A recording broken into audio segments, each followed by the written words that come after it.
Longuement fragilisée par une crise vieille de plus de 30 années, la situation économique de la Casamance doit être fortement améliorée et soutenue. L'assurance est de M. Moustapha Sow, président directeur général du SF Capital.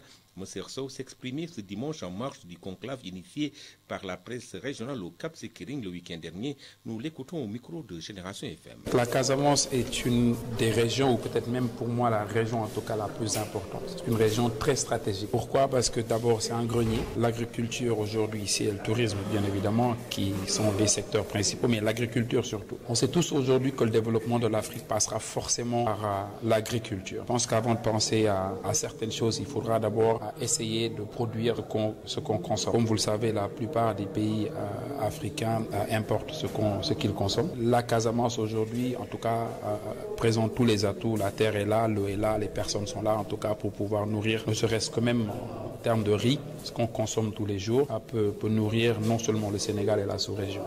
Donc je pense que, ceci étant dit, l'importance de l'agriculture, je pense que des investissements en tout cas devraient être faits davantage ici en Casamance parce que, comme vous le savez, c'est une région qui a été longuement fragilisée par la guerre. La guerre aujourd'hui a été gagnée. Je pense qu'il faudrait faire le maximum pour ne pas retourner en arrière. Il faut comprendre l'histoire de la Casamance, comment la Casamance est tombée dans cette situation-là. C'était un tout petit peu lié à l'économie.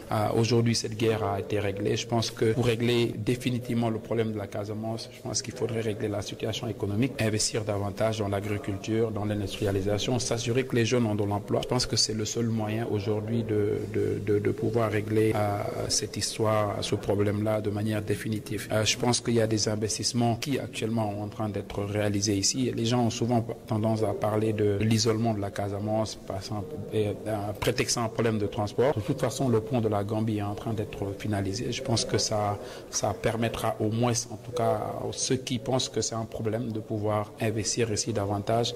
En tout cas, le Sénégal a besoin de la Casamance pour émerger, comme la Casamance a besoin du Sénégal, bien évidemment, pour bénéficier de l'expertise et de tout ce qu'il faut pour encore non seulement positionner la Casamance, mais aussi favoriser le commerce entre, bien évidemment, le Sénégal et certains pays environnants, notamment la Gambie et la Guinée-Bissau.